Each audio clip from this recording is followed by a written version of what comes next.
এই ভিডিওতে আমরা পড়ব ওহমের সূত্র এবং ওহমের সূত্র সংক্রান্ত বিভিন্ন আলোচনা, তড়িৎ প্রবাহ মাত্রা ইত্যাদি। প্রথমেই আমরা জেনে নিই তড়িৎ প্রবাহ মাত্রাটা কি, যেটা বইয়ের 58 পৃষ্ঠায় নিচের দিকে আর্টিকেল নাম্বার 6.1.4 আমরা পাবো তড়িৎ প্রবাহ মাত্রা। তড়িৎ প্রবাহ মাত্রা রাশিটাকে আমরা আই অক্ষর দ্বারা প্রকাশ করি, ইংরেজির বড় হাতের আই। আর কিউ তো আমরা জানি তড়িতের আধানের পরিমাণ, আর টি হলো সময়। এটা একটু বুঝে নিতে গেলে আমরা এভাবে এবার দেখি। মনে করো আমরা একটা পাইপ নিলাম, নল। সেই পাইপের মধ্যে দিয়ে, এই নলের মধ্যে দিয়ে আমরা জল পাঠাবো। এখান থেকে আমরা জল পাঠাচ্ছি আমরা জল। তাহলে জল এখানে কোনো জায়গায় প্রস্থচ্ছেদ মোটা হোক বা সরু হোক, প্রস্থচ্ছেদের ক্ষেত্রফল এটা, যেটা নাকি দেখতে বৃত্তাকার হবে। এটা মোটা হলেও বা সরু হলেও যেমনই হোক না কেন, প্রতি সেকেন্ডে এগুলোর মধ্যে দিয়ে প্রবাহিত জলের পরিমাণ কিন্তু একই থাকবে। কিভাবে? এখানে যদি 5 সেকেন্ড ধরো, 5 সেকেন্ডে যদি কত বলবো, 5 সেকেন্ডে যদি 35 মিলিলিটার 35 ml জল একটা সরু পাইপ দিয়ে বেরোয়, 35 মিলিলিটার জল বেরোয়, তাহলে আমরা বলবো এই 1 নাম্বার অংশ থেকেও 35 মিলিলিটার জল গিয়েছে, 2 নাম্বার থেকেও 35 মিলিলিটার, 3 নাম্বার থেকেও 35 মিলিলিটার গেছে। অর্থাৎ প্রতিটি প্রস্থচ্ছেদে জল প্রবাহের হার সমান। আমরা যদি বলি জল প্রবাহের হার কত, তাহলে হলো, তাহলে আমরা ঐকিক নিয়ম করব। এই যে 5 সেকেন্ডে গিয়েছে 35 ml, তাহলে 1 সেকেন্ডে কত গিয়েছে? 1 সেকেন্ডে গিয়েছে 35/5 মিলিলিটার, অর্থাৎ কত হচ্ছে? 7 মিলিলিটার। তাহলে জল প্রবাহের হার কত?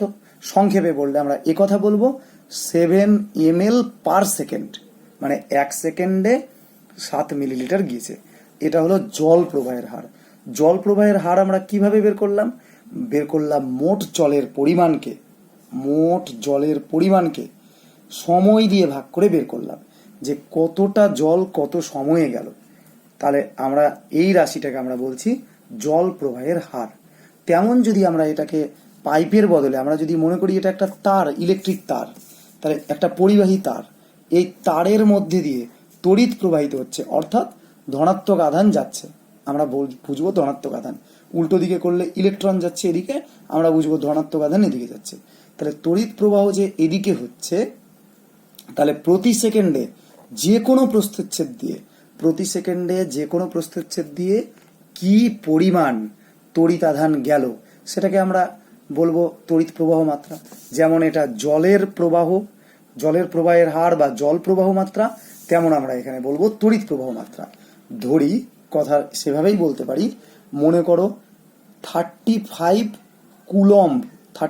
কুলম্ব তড়িৎ চলে গেল, টাইম লাগলো একই রকম ভাবে 5 সেকেন্ড। তাহলে কত হবে তড়িৎ প্রবাহ মাত্রা? তখন আমরা বলবো 35/5, এত কুলম্ব পার সেকেন্ড। এটা আমরা বলবো না, কুলম্বকে কিউ তো লেখা যাবে না, সি পার এস, কুলম্ব পার সেকেন্ড, এত কুলম্ব পার সেকেন্ড। কিউটা হলো রাশি, আর এসটা হলো, কিউ হলো রাশি আর সি হলো তার একক। সেরকম টি হলো রাশি, এস হলো তার একক। তাহলে এটাকে আমরা বলতে পারি, কি বললাম, এটা 35/5, এটা হলো তড়িৎ প্রবাহ মাত্রা। এটাকে আমরা আই অক্ষর দ্বারা প্রকাশ করি। সুতরাং আই ইকুয়ালস টু পেলাম Q divided by T. Q এর মান হলো এটা কিউ, আর টি হলো এটা, তাকে আমরা আই বলছি। আইটা কি? তড়িৎ প্রবাহ মাত্রা। আই কেন নেওয়া হয়েছে? আই কথার অর্থ হলো, তড়িৎ প্রবাহ মাত্রা, আই কথার অর্থ হলো ইন্টেন্সিটি অফ কারেন্ট। ইন্টেন্সিটি বলতে তীব্রতা, তাই সেক্ষেত্রে আমরা তড়িৎ প্রবাহ মাত্রাটাকে আই অক্ষর ব্যবহার করছি। তাহলে আমরা বলছি তড়িৎ প্রবাহ মাত্রা কাকে বলে? বলবো তড়িৎ আধান ডিভাইডেড বাই টাইম। এটাকে যদি 1 করি, তাহলে আমরা বলবো প্রতি একক সময়ে যে পরিমাণ আধান প্রবাহিত হয় তাকেই বলা হয় তড়িৎ প্রবাহ মাত্রা। তো প্রতি একক সময় বলতে যে কোনো পদ্ধতিতে একক হলো সময়ের একক সেকেন্ড, তাই আমরা প্রতি সেকেন্ড কথাটা আমরা ইউজ করতে পারবো। তাহলে আমরা তড়িৎ প্রবাহ মাত্রার সংজ্ঞা কি বলবো?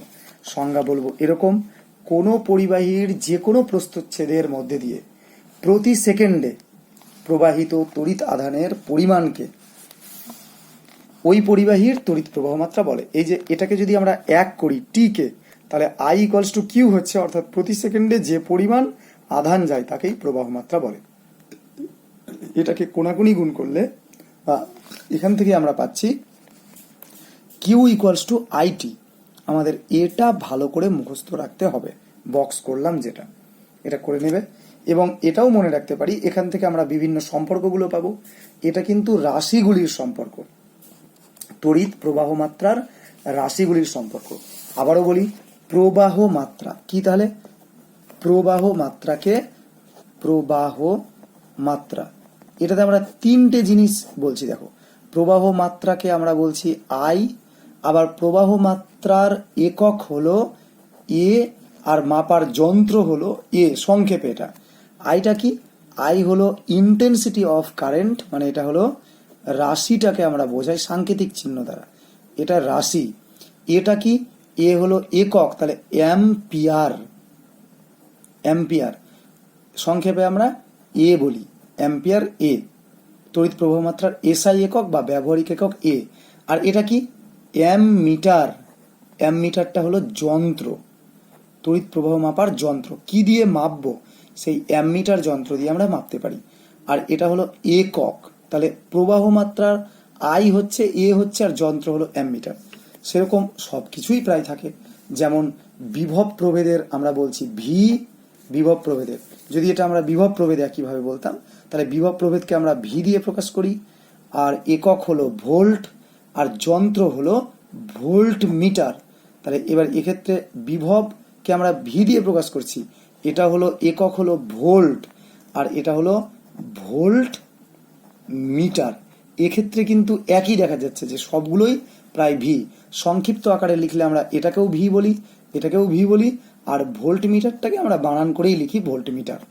এবার ভরের ক্ষেত্রেও এরকম হতে পারে, রাশি হলো ভর, তাই ভরের জন্য আমরা কি লিখি, এটাকে ছোট হাতের এম অক্ষর দ্বারা প্রকাশ করি, একক লিখি কেজি অথবা লিখি গ্রাম, আর এদিকে যন্ত্র হলো তুলা যন্ত্র, সাধারণ তুলা যন্ত্র। তাহলে এভাবে আমরা সবগুলোই কিন্তু আমাদেরকে মনে রাখতে হবে। এখানে আসছি, এইবার এরপরে ওহমের সূত্র সংক্রান্ত আমরা জানবো। ওহমের সূত্র অত্যন্ত ইম্পর্টেন্ট সূত্র, এইচআই একদম মনে রাখতেই হবে। তাহলে ওহমের সূত্র কি, হ্যাঁ ওহমের সূত্রটা আগে আমরা ছবিতে একটু বুঝে নিই ঘটনাটা কি। বিজ্ঞানী ওহম যেটা বললেন সেটা খুব সহজ কথা, এবং আমরা এটা হয়তো নিজেরাও জানি, বলবোই আমরা যে হ্যাঁ আমরা জানি। তো কি এটা, এটা হলো, মনে করো আমরা একটা তড়িৎ পরিবাহী নিলাম। আমরা পরিবাহীকে এভাবে আঁকি, কারণ পরিবাহীর কিছু না কিছু রোধ থাকে, তাই বাধা দেবেই তড়িৎ প্রবাহের বিরুদ্ধে। আমরা এভাবে আঁকি। পরিবাহী বলতে কোনগুলো, যে কোনো তার নিতে পারি, সেটাও একটা পরিবাহী। কোনো একটা, যে এটা একটা পদার্থ নিলাম, এটাও একটা পরিবাহী। এটি একটি পদার্থ নিলাম, আমরা সেটাকেও একটা পরিবাহী বলতে পারি, ইত্যাদি। এগুলো হলো পরিবাহী। তাহলে আমরা তাছাড়া বৈদ্যুতিক বাল্বের যে ফিলামেন্ট নিয়ে এরকম করে পেঁচানো থাকে, সেটাকেও আমরা পরিবাহী বলতে পারি। তবে পরিবাহী কিন্তু আঁকার নিয়ম আমাদের আঁকতে হবে এরকম, অর্থাৎ আমরা ধরে নিচ্ছি পরিবাহীতে খানিকটা রোধ আছে, এটা হলো রোধের চিহ্ন, বর্তনীর রোধের চিহ্ন। এবার এটা হলো একটা ব্যাটারির চিহ্ন, আর এখানে যে আমরা তারগুলো লাগিয়েছি এগুলো তার, সেই তারটাকে আমাদের মনে করতে হবে এটা রোধহীন তার। এখানে কিন্তু কোনো রোধ নেই, রোধ শুধু এতটাতেই আছে, আমরা এটা ধরে নিচ্ছি। এদিকে পজিটিভ, এদিকে নেগেটিভ। আমরা বুঝতে পারছি এখানে যদি আমরা তড়িৎ প্রবাহ চালনা করি, তার মানে ব্যাটারি যদি আমরা 5 ভোল্টের ব্যাটারি যদি নিই, ধরি এখানে 1 অ্যাম্পিয়ার তড়িৎ গেল, 1 অ্যাম্পিয়ার তড়িৎ গেল, এটা দিয়ে তড়িৎ কত যাবে সেটা মাপার একটা যন্ত্র হলো অ্যামমিটার। একটু আগেই বললাম, গোল মতো এরকম থাকবে সেই মিটারের মতো, সেই মিটারগুলো এটার কাঁটাটার বিক্ষেপ দেখে আমরা বুঝতে পারবো অ্যামমিটারকে এভাবে লাগাতে হয়। এখানে লাগালেও আমরা তড়িৎ প্রবাহ মাত্রা মাপতে পারবো, এখানে লাগালেও মাপতে পারবো, যে কোনো এক জায়গায় লাগালেই হলো।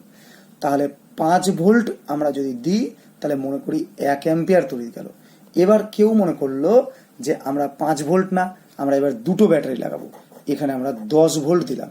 তাহলে কি মনে হচ্ছে, তাহলে কত তড়িৎ যাবে, তাহলে 1 অ্যাম্পিয়ার যাবে না, তখন যাবে 2 অ্যাম্পিয়ার তড়িৎ গেল। তার মানে 5 থাকলে 1, 2 থাকলে 10 থাকলে 2, যদি আরও একটি ব্যাটারি লাগাই তাহলে 3টে, মানে 15 ভোল্ট যদি আমরা মোট লাগাচ্ছি তাহলে দেখা যাচ্ছে এখানে 3 অ্যাম্পিয়ার তড়িৎ যাচ্ছে, 3 অ্যাম্পিয়ার তড়িৎ যাচ্ছে। তাহলে যদি আমরা 15 ভোল্টের বদলে যদি অনেকগুলো ব্যাটারি দিয়ে 30 ভোল্ট লাগাই, অথবা যে কোনো একটা বড় ব্যাটারি যদি 30 ভোল্টের লাগাই, তাহলে দেখা যাচ্ছে এখানটায় কত 6 অ্যাম্পিয়ার তড়িৎ যাচ্ছে। সুতরাং আমরা বিভব প্রভেদ বাড়াচ্ছি আর প্রবাহ মাত্রাও বেড়ে যাচ্ছে। বিভব প্রভেদ বাড়লে যেহেতু প্রবাহ মাত্রা বেড়ে গেল এবং সমানভাবে বাড়ছে, দেখো 5 থাকলে 1, 10 থাকলে 2, এটা থাকলে মানে এই রেটে বাড়ছে, সমান রেটে। এটার বদলে যদি 5 থাকলে হাফ হতো, তাহলে 10 থাকলে 1 হতো, 15 থাকলে 1.5 হতো, এরকম মানে সমানভাবে বাড়ছে।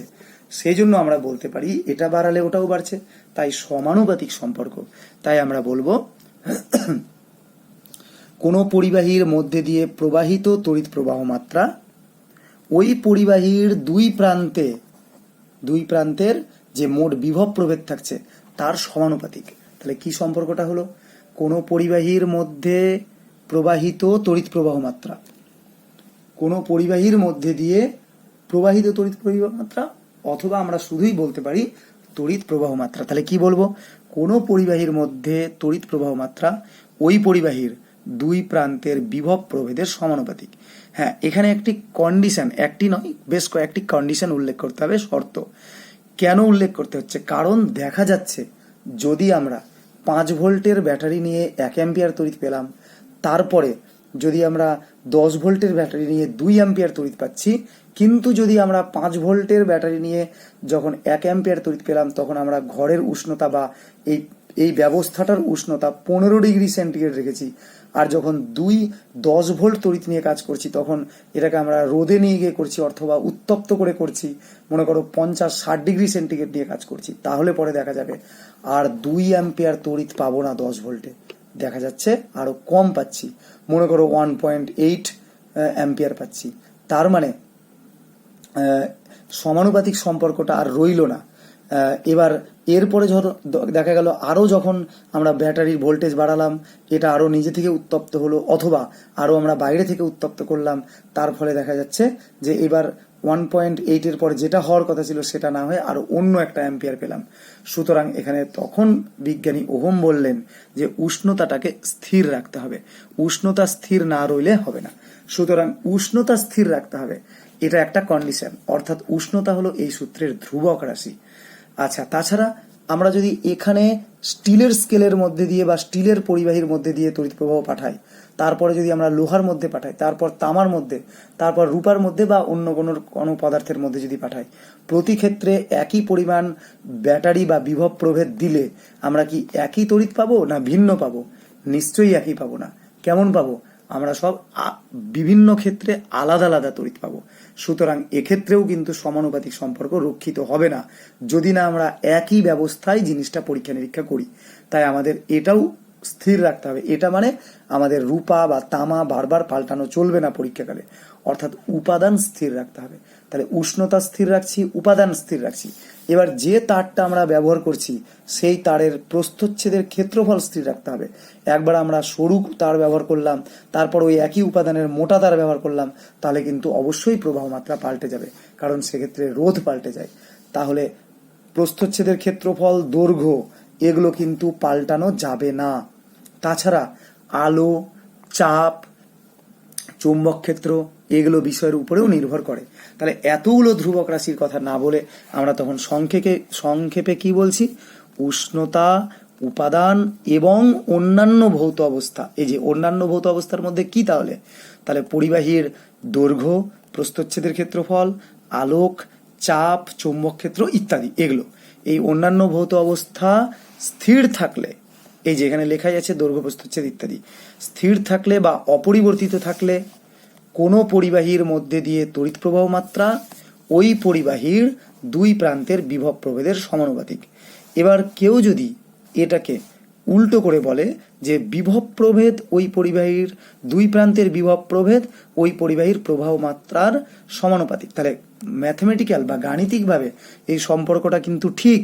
কারণ এ সমানুপাতি যদি বি হয়, এ সমানুপাতি গাণিতিকভাবে এ সমানুপাতি যদি বি হয়, তাহলে তাহলে বি সমানুপাতি তো এ হবেই। তো সম্পর্কটা কিন্তু এখানেও বলা চলে ঠিক, এই যে ভি সমানুপাতি যদি আই হয় তাহলে আই সমানুপাতি ভি তো হবেই, কিন্তু এখানে একটু আমাদের ভালো করে ভাবতে হবে যে আমরা কোনটা আগে করি। বিভব প্রভেদ দিলে প্রবাহ মাত্রা আমরা পাচ্ছি, সুতরাং উৎপন্ন প্রবাহ মাত্রা দুই প্রান্তের বিভব প্রভেদের সমানুপাতিক। তাই আমরা কিন্তু উল্টোটা বলবো না যে বিভব প্রভেদ দুই প্রান্তের প্রবাহ মাত্রা সমানুপাতিক, এটা না বলে আমরা বইয়ে আছে সেটাই বলবো। যে কি বলবো, কোনো পরিবাহীর মধ্যে দিয়ে তড়িৎ প্রবাহ মাত্রা ওই পরিবাহীর দুই প্রান্তের বিভব প্রভেদের সমানুপাতিক। এটা একটু মনে রাখার জন্য মেডিসিন বলতে পারো, আমরা এটা নোট রাখবো। প্রবাহ মাত্রা প্রথমে হবে, এই যে প্রো আর প্রোতে নৌকা মেডিসিন করো। তাহলে কি পাচ্ছি এখানে, পাচ্ছি আগে বিভব প্রভেদ আর প্রবাহ মাত্রা বলার সময় আমরা প্রবাহ মাত্রা শব্দটাকে আগে ইউজ করব। তাহলে অপরিবর্তিত থাকলে কি বলবো, কোনো পরিবাহীর মধ্যে দিয়ে বিভব প্রভেদ না বলে প্রথমে বলবো প্রবাহ মাত্রা। তাই তড়িৎ প্রবাহ মাত্রা ওই পরিবাহীর দুই প্রান্তের বিভব প্রভেদ সমানুপাতিক। খুব ভালো করে মনে রাখতে হবে। এবার ওহমের সূত্রের গাণিতিক রূপ অথবা এটাকেই আমরা ব্যাখ্যা বলি। তাহলে ব্যাখ্যা বলার সময় এখানে অনেকটাই আছে, পড়লে বুঝতেই পারবে তোমরা। এর চেয়েও সহজে আমরা বলবো এগুলো। মনে করি কোনো পরিবাহীর, খুব সোজা কথা, নিজেরা একটু ভাবো, এখানটায় ভি এ ভিবি করা আছে, আমি সংক্ষেপে ধরলাম এই দুটোর বিভব প্রভেদ হলো শুধুমাত্র ভি। তাহলে আমরা প্রথমে বলবো মনে করি কথা থেকে স্টার্ট করব। মনে করি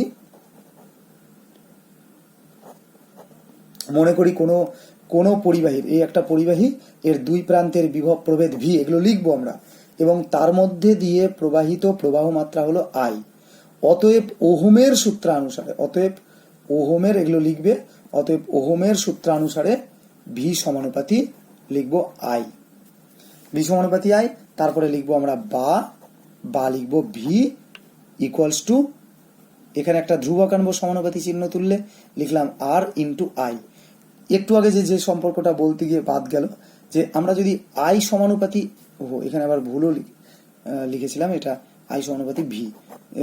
যদি আমরা আই সমানুপাতি ভি লিখতাম তাহলে ধ্রুবকটা কিন্তু ইকুয়াল টু চিহ্ন দিলে ডান দিকে ধ্রুবক নিলে হবে না, তখন কিন্তু বাঁ দিকে ধ্রুবক নিতে হতো।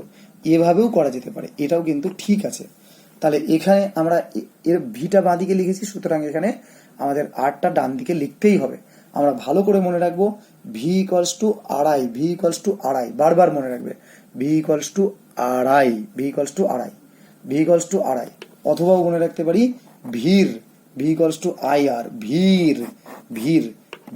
আই আর, অথবা ভি ইকুয়ালস টু আড়াই। তাহলে এটা আর তখন আই সমানুপাতি ভি লিখবো না, ভি সমানুপাতি আই লিখবো, এটা আর গোলমাল হবে না। আমাদের মনে রাখতে হবে ভি ইকুয়ালস টু আড়াই হবে। তাহলে কি বললাম, মনে করি কোনো পরিবাহীর দুই প্রান্তের বিভব প্রভেদ ভি, প্রবাহ মাত্রা আই, তাহলে ওহমের সূত্রানুসারে ভি সমানুপাতি আই, অতএব ভি ইকুয়ালস টু আড়াই। এটা আমরা পেলাম, যেখানে আর হলো একটি ধ্রুবক রাশি যাকে পরিবাহীর রোধ বলে। এতটুকু লিখলেই হবে, তার ব্যাখ্যা কমপ্লিট। এবার ওহমের সূত্র থেকে রোধের সংজ্ঞা, আমরা স্টার্টিংটা এখান থেকেই করবো। এই দেখো, ওহমের সূত্র থেকে রোধের সংজ্ঞা কি বলবো, ওহম এগুলো কথাগুলো লিখবো, যে পরিবাহীর প্রান্তীয় বিভব প্রভেদ ভি, প্রবাহ মাত্রা আই এবং রোধ যদি আর হয়, তবে ওহমের সূত্রানুসারে কি বলবো, ভি সমানুপাতি আই, অতএব ভি ইকুয়ালস টু আড়াই বা R equals to V by I. তাহলে এবার অনুপাত আমরা দেখতে পাচ্ছি, তাই সহজেই আমরা এবার সম্পর্কটা দেব যে কাকে বলে রোধ। বলবো যে এটুকু লেখার পর, সুতরাং কোনো পরিবাহীর কার অনুপাত, ভি এবং আই এর অনুপাতকেই বলা হয় রোধ। তাহলে আমরা বলবো এটাই, কোনো পরিবাহীর দুই প্রান্তের বিভব প্রভেদ মানে ভি এবং ওই পরিবাহীর মধ্যে দিয়ে তড়িৎ প্রবাহ মাত্রা আই, এই দুইয়ের অনুপাতকে, প্রবাহ মাত্রার অনুপাতকে রোধ বলে, পরিবাহীর রোধ বলে। এটা ওহমের সূত্র থেকে রোধের সংজ্ঞা। আর এমনিতে রোধ কাকে বলে বললে আমরা কি বলবো, কোনো পরিবাহী, এটা একটা পরিবাহী তার বা কোনো কিছু তড়িৎ প্রবাহের বিরুদ্ধে নিজে থেকেই একটা বাধা দিচ্ছে, মানে যেতে দেবে না, যে পরিমাণ বাধা সৃষ্টি করলো সেই বাধাটাকেই আমরা বলি রোধ। তাহলে কি বলবো, কোনো পরিবাহী তড়িৎ প্রবাহের বিরুদ্ধে যে বাধা সৃষ্টি করে তাকেই পরিবাহীর রোধ বলে। এরপরে রোধের একক, কি হবে, রোধের এককের তো মুখস্থ ছাড়া উপায় নেই, মানে আমরা কি এককের রোধকে প্রকাশ করব। রোধের ব্যবহারিক একক বা এসআই একক হলো ওহম। আমরা কি কি ভাবে ওহমকে লিখতে পারি? বাংলায় লিখবো ওহম, ইংরেজিতে লিখবো ওএইচএম, অথবা এই চিহ্নটা আমরা ইউজ করব। এটাকে গ্রিক বর্ণমালা আমরা ওমেগা বলি। আবার এটা এটা কিন্তু এটা লেখার সময় আমরা কিন্তু ওমেগা উচ্চারণ করব না, এমনিতে এটা ওমেগা। আমরা বলবো যে 5 ওহম রোধ, তখন আমরা এরকম লিখবো, এটা 5 ওহম রোধ, এটা লিখলাম 5 ওহম। 4 ওহম রোধ, তাহলে 4 ওহম রোধ, তাহলে এটা আমাদের ওহম। এটা এই লাইনটা একটু সোজা করতে হবে, এই যে ওহম, এরকম ওহম। তাহলে এটা ওহমের চিহ্ন, আমরা তখন কিন্তু 4 ওমেগা রোধ বলবো না। তাহলে এভাবে করে আমরা এককগুলো ইউজ করব। এসআই পদ্ধতিতে একক হলো ওহম। সিজিএস পদ্ধতিতে একটা জানি আমরা পদ্ধতি শিখে গেছি, আগে স্ট্যাট লাগালেই হবে, এখানেই পাবো দেখো সিজিএস পদ্ধতিতে হলো স্ট্যাট ওহম, এই তো স্ট্যাট ওহম। এবার 1 ওহম রোধ কাকে বলে যদি আমরা বলতে চাই, খুবই সহজ বলা। তখন আমরা এখান থেকে আমরা বের করব যে এই যে ভি ইকুয়ালস টু আড়াই ছিল, আড়াই, অতএব কি পাচ্ছি R equals to V by I. সুতরাং এটা যদি 1 ওহম বলি, এটা যদি 1 ওহম বলি, তাহলে এটা 1 ভোল্ট আর 1 অ্যাম্পিয়ার। অর্থাৎ কোনো পরিবাহীর দুই প্রান্তের যদি 1 ভোল্ট বিভব পার্থক্য সৃষ্টি করা যায় এবং তার মধ্যে দিয়ে যদি প্রবাহ মাত্রা 1 অ্যাম্পিয়ার হয়, তাহলে আমরা বলবো যে এই পরিবাহীর রোধ হলো 1 ওহম। এটা এরপর রোধের মাত্রা, এগুলো আর বলার কিছু নেই, তোমরা নিজেই দেখে নেবে। বিভব প্রভেদের মাত্রা এই আগের লেসনেই আমরা করেছি, মাত্রা মুখস্থ থেকে বসাবো বা তৈরি করব যার যেটা ইচ্ছে। প্রবাহ মাত্রার মাত্রা আই দিয়ে ভাগ করলে আমরা পাচ্ছি এটা। আসলে বিভব প্রভেদের মাত্রার থেকে শুধু প্রবাহ মাত্রার মাত্রাতে কি পার্থক্য হলো, শুধুমাত্র একটা আই উপরে উঠলো, অর্থাৎ M L square T minus 3 I minus 2, ওখানে ছিল আই মাইনাস 1 বিভব প্রভেদের মাত্রাতে। এটা এবার ওহমের সূত্রে তাহলে লেখচিত্র কি হবে? তাহলে লেখচিত্রটা এরকম হবে, আমরা যেমন সমানুপাতিক সম্পর্কের যে কোনো লেখচিত্র যেমন পাই, যেমন একটু আগে আমরা যে মানগুলো দেখলাম, তাহলে 5-এর জন্য, 10-এর জন্য, 15-এর জন্য, 20, 25, 30 ইত্যাদির জন্য এটা ধরো 1 অ্যাম্পিয়ার, 2 অ্যাম্পিয়ার, 3 অ্যাম্পিয়ার, 4 অ্যাম্পিয়ার ইত্যাদি। তাহলে এখানে 5-এর জন্য 1 পেয়েছি, 10-এর জন্য 2 পেয়েছি, 15-এর জন্য 3 পেয়েছি ইত্যাদি করলে আমরা কি পাবো? এটা একটা মূল বিন্দুগামী সরল রেখা পাবো। তবে হ্যাঁ, যদি ওহমের সূত্র পরীক্ষায় আঁকতে দেয় তাহলে পরে আমাদের এরকম করে ডট করে স্কেল করে কিন্তু দেখাতে হবে না, সিম্পল আমরা এই ছবিটা দেখাবো, তাহলেই কিন্তু সাফিসিয়েন্ট। আমরা কি দেখাবো? আমরা দেখাবো এরকম, ভালো করে দেখো, আমরা দেখাবো এই যে এখানে আমরা ভি দিলাম এদিকে, আই দিলাম এদিকে, আই দিলাম এদিকে, তাহলে পরে বিভব প্রভেদ আর এদিকে প্রবাহ মাত্রা সিম্পল একটা এভাবে টেনে দেব। এটা কিন্তু স্ট্রেট লাইন, হ্যাঁ, কার্ভ লাইন না, একদম স্কেল দিয়ে টানবে, স্ট্রেট লাইন। তাহলে এইটুকু আমরা করব। এটা যে একদম মিডিলেই যেতে হবে এমন কোনো মানে নেই, আবার 2-3টাও টানার প্রয়োজন নেই, এরকম করে মাত্র একটা টানবো, মিডিলে টানলেও হবে, নিচে টানলেও হবে, উপরে টানলেও হবে। ভি এদিকে আই, এটা ওহমের সূত্রের লেখচিত্র, যেটার প্রকৃতি কি হবে বুঝতেই পারছি আমরা, মূল বিন্দুগামী সরল রেখা, যেটা ছবিতে এখানে এটা দেখানো আছে সেটা। বিভব প্রভেদ ভোল্ট এককে, প্রবাহ মাত্রা অ্যাম্পিয়ার এককে ইত্যাদি। এটা অন্য এককেও হতে পারে, মিলি অ্যাম্পিয়ার এককে, মিলি ভোল্ট এককে ইত্যাদি, যেটা হবে সেটাতেই চলবে।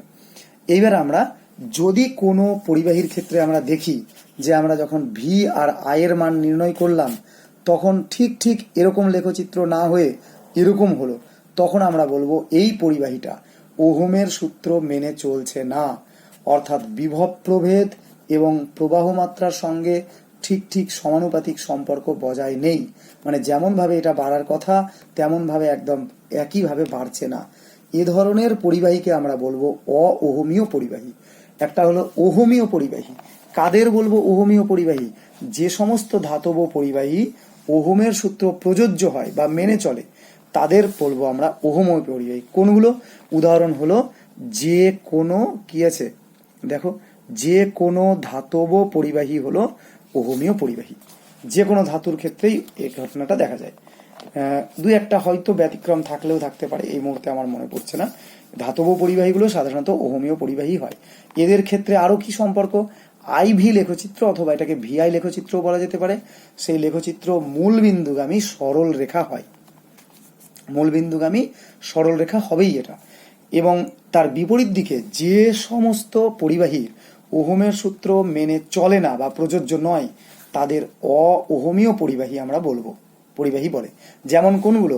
যেমন হলো জার্মেনিয়াম, সিলিকন প্রভৃতি অর্ধপরিবাহী। মানে একটা এক্সাম্পল হলো অর্ধপরিবাহী, অর্ধপরিবাহীর মধ্যে হলো আবার কি জার্মেনিয়াম, সিলিকন।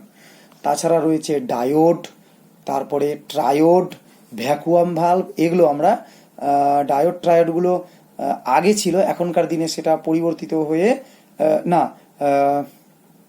হ্যাঁ ডায়োড ট্রায়োডগুলো পরিবর্তিত হয়ে জাংশন ডায়োড হয়েছে।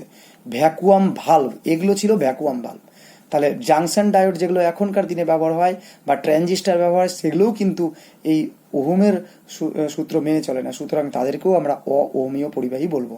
তাই আমরা উদাহরণগুলো মনে রাখবো, এগুলো অর্ধপরিবাহীগুলো, যে কোনো অর্ধপরিবাহী যেমন জার্মেনিয়াম, সিলিকন ইত্যাদি। তাছাড়া ভ্যাকুয়াম ভাল্ব যেমন ডায়োড, ট্রায়োড প্রভৃতি। আজকে এই পর্যন্তই রইল।